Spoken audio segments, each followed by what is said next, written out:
खुलुमबाय रायजोफोर बयखौबो बरायबाय आंनि बसुमतारी इन्डियान इउटुब चेनेलाव नोंथांमोनहा गोदानै आंनि चेनेलाव फैदोंबा अन्नानै आंनि चेनेलखौ साबस्क्राइब खालाम लाइक खालाम आरो शेयार खालाम रायजोफोर दिनैनि कन्टेन्टआ जागोन मुसलपुर समस्तियाव आदा राकेशनि जि इउपिपिएल दल बिथांमोनहा बिपिएफनि अफिसखौ गाग्लोबनायखौ जों निउज मिडियायाव नुदों आरो बे गाग्लोबनायनि माखासे बिपिएफनि लिडारफ्रा प्रेस मिट होदों बेखौ रायजो राजाफ्रा नायनो लागोदो बिनि उनाव डिसकास खालामसै रायजोफोर बार सारि खाट्टा 45 आरो 11টা পাঁচ মানত আমাৰ ইউপিপিএল ল'ৰাকেইটা আহি পেলাই ইয়াত মানে বহুত উদ্ভণ্ডালি কৰিছে দুবাৰ কালি এবাৰ নহয় দুবাৰ প্ৰথমবাৰতো আমি 7:45 থানাত গৈ পেলাই এজাৰ দিলোঁ এজাৰ দি আহিলোঁ আৰু আমি গ'লোঁ ঘৰে ঘৰে আৰু পিছত 11টা মানত আৰু এবাৰ আহিল আমাৰ এই ওদালবাৰী বিপিএফ অফিচত তেখেতসকলৰ এই ভণ্ডামীসকলে আহি পেলাই একেবাৰে উদ্ভণ্ডালি চেয়াৰ টেয়াৰ ভাঙিছে মানে প্ৰাণী মৰাৰ ভাবুকি দিছে কিছুমানক আৰু কোবাইছে চেয়াৰ টেয়াৰ মটৰচাইকেল মানে ভাঙাইছে এনেকুৱা আৰু নানানটা এনে উদ্ভণ্ডালি কৰি আছে এই বিপিএফৰ মানুহখিনি সিহঁতে মিটিঙত আমাৰ 12 তাৰিখৰ যিটো আমাৰ গণসভা আছিল আমাৰ পদযাত্ৰা আছিল ইয়াত আমাৰ যিমানখিনি মানুহ হৈছে হাজাৰ হাজাৰ 6,000 7,000 এনেকুৱা মানুহ হৈছে এইটো দেখি পেলাই লাজ পাইছে ইহঁতে বিপিএফৰ মানুহখিনি লাজ পাইছে ইমান মানুহ ক'ৰ পৰা আহিল বিপিএফৰ মানুহ এনেকুৱা লাজ লাগিছে सल'गोफोर नोंथांमोनहा बे प्रेस मिट होनायखौ नायबाय होननानै आं सानो दा मेन टपिक्सआव फैदो रायजो राजाफोर आदा राकेशआ जिबायदि मेन्टेलि इलनेस खोथा बुङो बिथाङा बुलायनायनि बायदि खोथा बुङो बिथाङा बे सिस्टेमखौ बिथाङा लांगासिनो दं होननायजों बे जाथायनि गेजेरजों मिथिनो मोनो बिथाङा माखासे भायलेन्सखौ मोजां मोनो खोमा बिनिखायनो बिथाङा बेफोरबायदि गावनि सोद्रोमा मुसलपुराव जि गावनि सोद्रोमाफोर दङ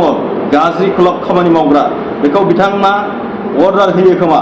दा रायजो राजाफ्रा बेफोरबायदि जाथायनिफ्राय साननानै लादो बिथाङा सासे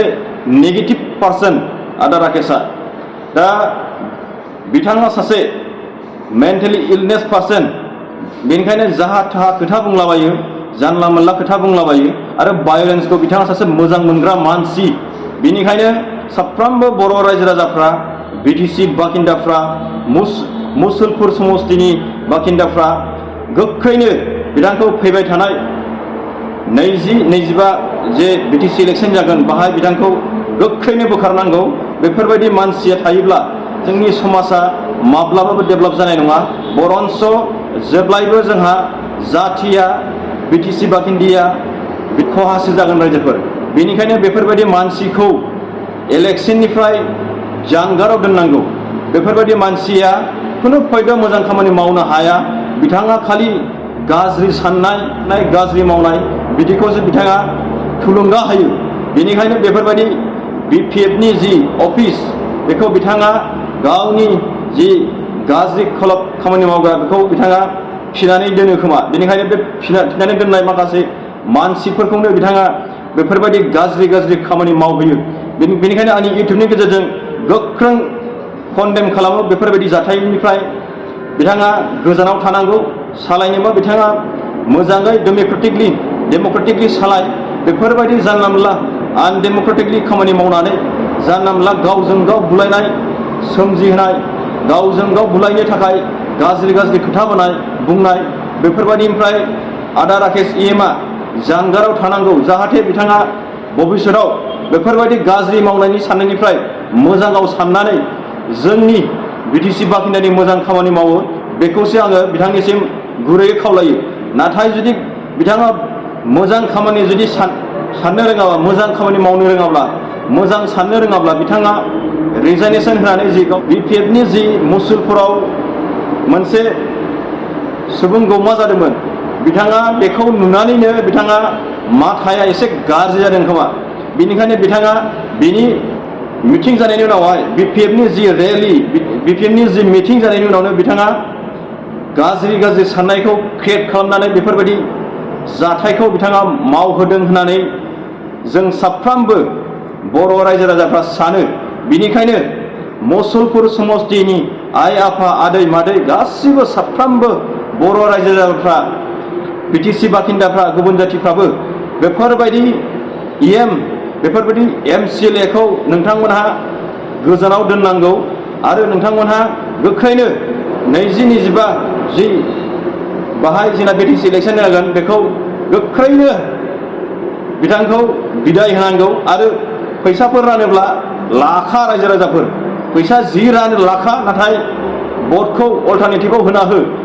बिनि अल्टारनेटिभआव होना हो मानो होनबा बेफोरबायदि मानसि थायोबा जोंनि समाजा माब्लाबा डेभेलप जानाय नङा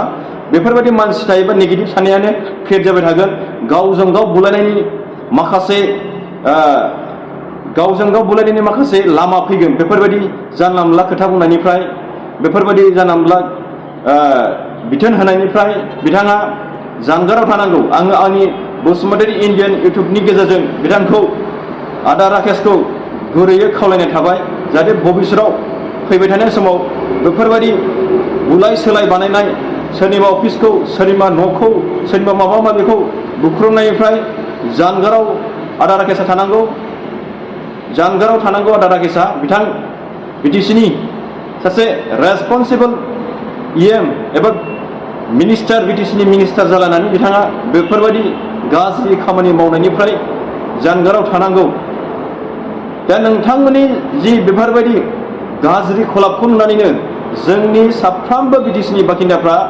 नोंथांमोननि दल नोंथांमोननि जि सरकार सालायनाय बेखौ गाज्रि हमबोबाय मानो होनबा नोंथांमोननि जि सरकार सालायनायनि जि नोंसिनि सिस्टेम जि नोंसिनि जि बेबस्था बेफोरो टटेलि सिगांनि गभर्नमेन्टनिफ्राय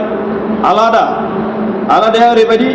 खुनु मोनसेबो डेभेलपमेन्ट बानायनो हाया मोनसेबो डेभेलपमेन्टेल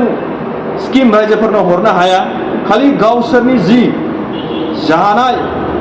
माबा माबि स्किम लानानै गावसोरनि उदैखौल' नायनाय रायजोफोरखौ नायि जों बेफोरखौ नुनो मोनदों बेनिखायनो साफ्रोमबो बर' रायजो राजाफ्रा साफ्रोमबो बिटिसि बासिन्दाया नोंथांमोननि जि इउ पिपल दलनि सरकार नोंसोरनि जि एलायन्सनि सरकार बेखौ मुगैनो हमबाय आरो फैबाय थानाय 2022 जि बिटिसि इलेक्सन जागोन बाहाय नोंथांमोनखौ जोंनि रायजो राजाफ्रा बिदाय होगोन बेखौ जोङो आसा थाबाय जाहाथे मोजां सरकार लाबोनानै मोजां परिबेस जोंनि बिटिसिआव लाबोनायनि जि सिस्टेम बेखौ जोंना रायजो राजाफोरनि आखायावनो दङ दा आं बयखौबो आंनि इउटुबनि गेजेरजों खावलायबाय जाहाथे नोंथांमोना फैबाय थानाय समाव नोंसिनि जे मोजां मानसि मोजां दल बेखौ सायख'नानै लायो बिसोरनि जि इलिगेल एक्टिभिटिस जानला मोनला खामानि मावनाय बेफोरो जोङो उद्धार मोनो रायजो राजाफोर दा बेखिनि खोथाखौ बुंबाय रायजो राजाफोर नोंथांमोना फिन खेबसेबाव आङो गुरैयै खावलायबाय नोंथांमोना जुदि आंनि चेनेलाव गोदान फैदोंबा अन्नानै साबस्क्राइब खालाम लाइक खालाम आरो शेयार खालाम गोजोनथोंसै रायजोफोर